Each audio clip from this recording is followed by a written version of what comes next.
This stern-looking gentleman is about to get flowers, gold, and absolutely no say in the matter.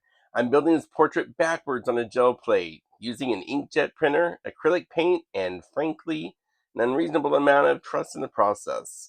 Will it become a dramatic mixed media portrait or a humid Florida art crime? Let's find out together. Hi friends, today I'm creating a multi-layered inkjet transfer using reverse painting, some copyright-free images from online, an acrylic paint, and wet strengthened teabag paper. When I saw this picture of this man, he looked so serious, I immediately thought, this man needs flowers. And possibly therapy, but definitely flowers. I paired him with these floral images, converted everything to high contrast black and white, and printed them on glossy brochure paper using a regular inkjet printer. No laser printer, no toner, just brochure paper and optimism. After putting the printed sides directly against the gel plate and pressing down firmly, it's time for this reveal. This is our first small reveal. And so we see that you can see the floral images, but the portrait paper I'm leaving in place. The flower transfers do look promising, and the paper covering the man will act as a mask while I add color around him. That should prevent purple cheeks and a gold forehead, although he could probably carry it off. Because this is reverse painting, the details that will appear on top must be added first. Every new layer goes behind the previous one. It does feel wrong, it looks wrong, but somehow we continue. I'm beginning with the gold acrylic paint with a fine brush. This gold creates an almost gold leaf effect once the piece is finished, without actual gold leaf attaching itself to every object in the studio except for artwork.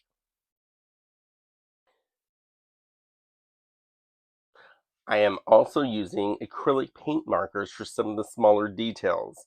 They give me a little bit more control than a brush. The key phrase is a little here, because this is still a gel plate, and it has opinions of its own. I was wanting the closer to the center of the flower to be the darker purples shades, and then have it get lighter as we go send further away from the center of the flower. This will help add depth to the flowers. For the flower centers, I'm gently dabbing on gold mica powder with this very soft brush. This mica catches the light beautifully, although it also travels beautifully. By the end of it all of it, everything, the flowers will shimmer, the table will shimmer, and I may also shimmer. I didn't have the exact lilac color I was wanting, so I mixed pink and blue to make my own. This proves that you don't need to have every possible paint color.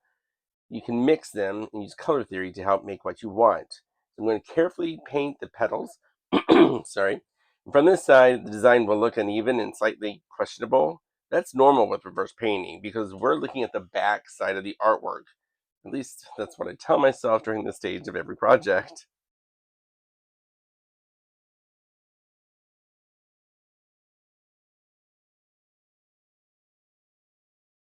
It's nice to leave the masking paper covering the man's portrait because that way I don't get purple all over. It just gives me a sense of, cleanliness at the very end. One of the nice things about using this gel plate is you can also periodically flip it over to get an idea how everything is looking and to see, yep, it's looking like it's going like it's planned.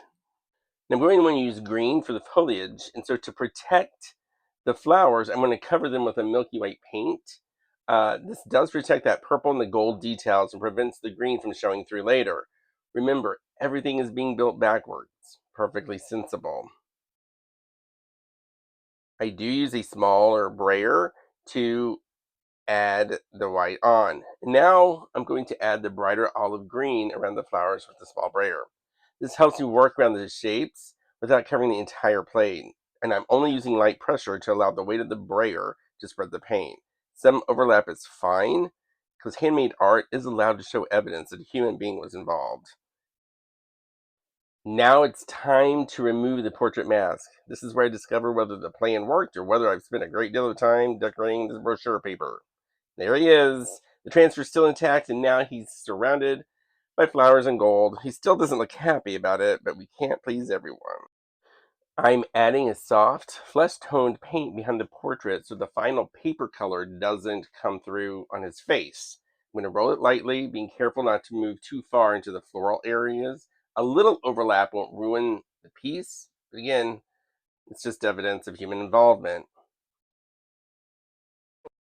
One of my favorite tools in the studio is clear matte acrylic medium, and this is useful on so many levels, and I'm going to use that for my final gel pole. The idea with the matte acrylic medium is that it goes on clear, so it won't affect any of the colors of the different layers, but it also has great tooth to it and acts as an adhesive. So I need to fully cover this with the matte acrylic medium. I use Liquitex. It's one of my favorites. I'll include a link to it in the description. To get that nice even coat throughout the entire plate, I use my brayer carefully. This is not the moment for an aggressive brayer. This is a calm brayer moment. It's a supportive brayer. Just let the natural weight of the brayer be what guides it. And that way you get a nice even coat. For the substrate, I'm using wet strengthened tea bag paper. It has a softer, more fibrous side and a smoother side. I'm placing the fibrous side against the matte medium and gently smoothing it across the plate to remove any air pockets. I will place a heavy book on top of it for about 15 or 20 minutes just to help ensure that everything gets good contact. At last, all those oversized books I refused to get rid of are now serving an important artistic purpose. After removing the book, I let everything dry completely. Drying time depends on your climate and the amount of medium you used. Here in Florida, the air itself is often 40% water or more, so this took a couple of hours. Don't rush this part. If the medium is still wet, some of the layers may remain attached to the plate. We've come too far to abandon this gentleman now. Once everything's dry, it's time for the final reveal. I'm slowly peeling the flexible gel plate away from the paper and working carefully around the edges. And here he is. The portrait stays sharp. The purple flowers provide a strong contrast. The gold details add just enough shimmer. I really like that contrast between stern expression and the softer floral elements.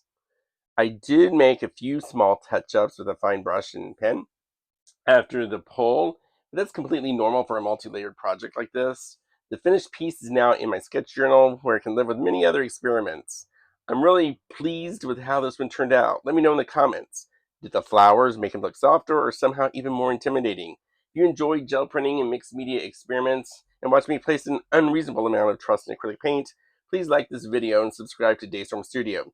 Thanks for spending some time in the studio with me, and I will see you in the next one. Have a great day.